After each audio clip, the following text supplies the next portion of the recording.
기시다 정권의 외국인 노동자 확대가 사실상 이민 정책으로 바뀌고 있는 모습입니다.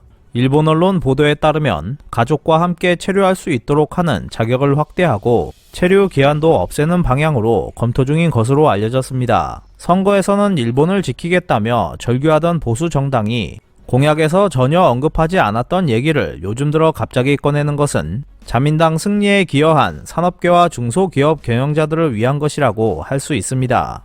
사실 일본은 외국인 노동자가 없으면 사회가 돌아가지 않는다고 할 정도로 노동력이 부족한 것은 아닙니다. 문제는 저임금과 힘든 노동을 해야 하는 산업계에서 일본인들이 일하고 싶어 하지 않는다는 것입니다. 사실 한국도 비슷한 문제를 겪고 있지만 어느 정도 사회가 풍부해지면 일하는 것에 감사해야 한다는 논리는 통용되지 않게 됩니다. 저임금의 고된 일이라면 금방 그만두어 버립니다. 그래서 일본 산업계가 새로운 시대의 일꾼으로 기대하고 있는 것이 외국인 노동자입니다. 과거 일본인들이 기피하던 탄광업에서도 노동력 수입이라는 명목으로 조선인 노동자들이 일을 하게 했습니다. 엄밀히 말하면 일본의 경영자들은 100년 전부터 거의 진보하지 않았다는 것이기도 합니다. 그런 산업계나 중소기업 경영자를 위해서 기시다 총리는 외국인 노동자 관련 정책을 확대하겠다고 한 것입니다. 사실 외국인 노동자 확대를 추진하는 것은 만국으로 가는 지름길이라고 해도 무방합니다. 아시다시피 일본인 노동자의 임금은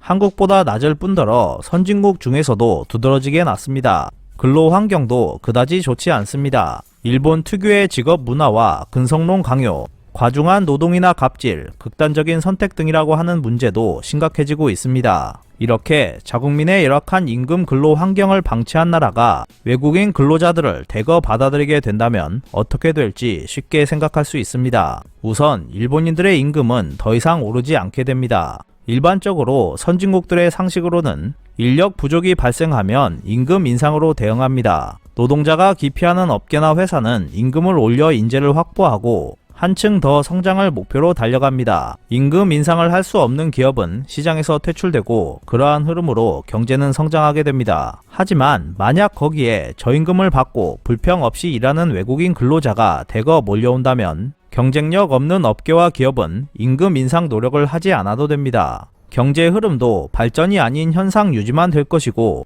일본은 저임금이라고 하는 인식 역시 각인될 것입니다. 이것만으로도 충분히 만국으로 갈 수 있을 것이라고 생각하겠지만 더 중요한 것은 전 세계에 일본 기업의 악질성이 널리 알려지게 될 것이라는 것입니다. 앞서 언급한 것처럼 일본은 100년 전부터 바뀌지 않고 있기 때문에 결국 앞으로 일본 정부가 확대하려는 외국인 노동자는 열악한 임금, 노동, 환경에서 일하게 될 것이고 견디기 힘들 정도의 임금으로 혹사당하고 시간 외 노동을 강요당하거나 폭언이나 폭력에 시달리게 될 것입니다. 이러한 예는 이미 일본 언론을 통해 쉽게 접할 수 있습니다. 예를 들면 2020년 10월 군마현 내의 농업법인에서 일하고 있던 스리랑카 여성은 고용주로부터 상습적인 폭행을 당하고 있었습니다. 싫으면 스리랑카로 꺼져라, 이런 녀석은 필요 없다라고 사장 아들이 폭언한 음성 파일은 군마 현청에서 열린 기자회견장에서 공개됐습니다. 이러한 일은 일본에서 많이 발생하고 있습니다. 요즘 같은 시대에 이러한 행동은 전 세계로 인터넷을 통해 순식간에 퍼져나가기 때문에 수년 후면 베트남과 중국인 노동자들 사이에서 일본은 임금이 싼 곳이고 악덕 기업만 있는 나라이다 라는 소문이 당연한 것처럼 퍼지게 될 것입니다.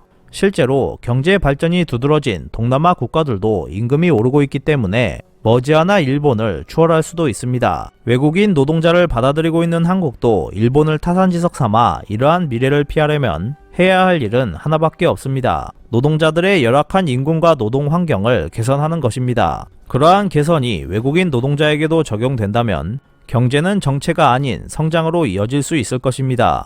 하지만 일본은 쉽게 변하지 못할 것입니다. 이제는 일본의 명물이 되어버린 과중 노동과 왕따 등 갑질 문화도 쉽게 바뀌지 않을 것이고 일본 기업들은 경기가 좋아지면 임금을 올리겠다는 핑계를 대고 있기 때문에 일본의 저임금 상황은 앞으로도 이어질 것입니다. 그리고 일본인들은 다른 나라의 문화를 쉽게 받아들이지 않고 일본인 기준에 맞춰버립니다. 그 예는 전쟁 중 포로를 대하는 모습에서 찾아볼 수 있습니다. 과거 일본은 태평양 전쟁 때 포로들의 목숨을 가장 많이 빼앗아간 나라였습니다. 영국 퇴역 군인의 자료에 따르면 유럽 전선에서 영국 전사자는 26만 명으로 전군의 사망률은 5.7%였습니다. 또한 독일군 및 이탈리아군 하에서 영국군 포로의 사망률도 5% 정도였습니다. 반면 일본군 포로가 된 사람의 사망률은 약 25%였고 제2차 세계대전 중 이 사망률은 가장 높았습니다. 아마 이보다 더 높을 수도 있습니다. 당시 사망률이 이렇게 높았던 것은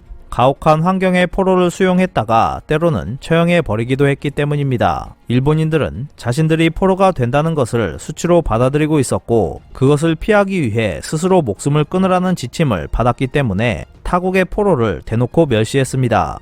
즉, 이 시기에 일본군은 포로에 대한 대우 같은 것은 전혀 생각하지 않았습니다. 이와 비슷한 모습은 앞서 언급했듯이 외국인 노동자를 대하는 것에서도 찾아볼 수 있었습니다. 일본은 문화나 언어가 다른 외국인에게 일본의 룰을 따르라고 강요해버립니다. 이러한 사상은 쉽게 변하지 않을 것입니다. 일본 정부가 추진하려는 외국인 노동자 확대는 결국 비정상적인 저임금으로 일하게 하거나 나쁜 기업이 괴롭힌다는 죄를 국제사회에 알리는 꼴이 될 것이고 그러한 모습은 비판받게 될 것입니다. 최근 한국도 저출산 고령화 등으로 인해 외국인 노동자들을 필요로 하고 있습니다. 일본과 같은 망국의 길로 가지 않기 위해 한국은 노동 환경 개선에 적극 힘써야 할 것으로 보입니다. 이상 피커TV였습니다.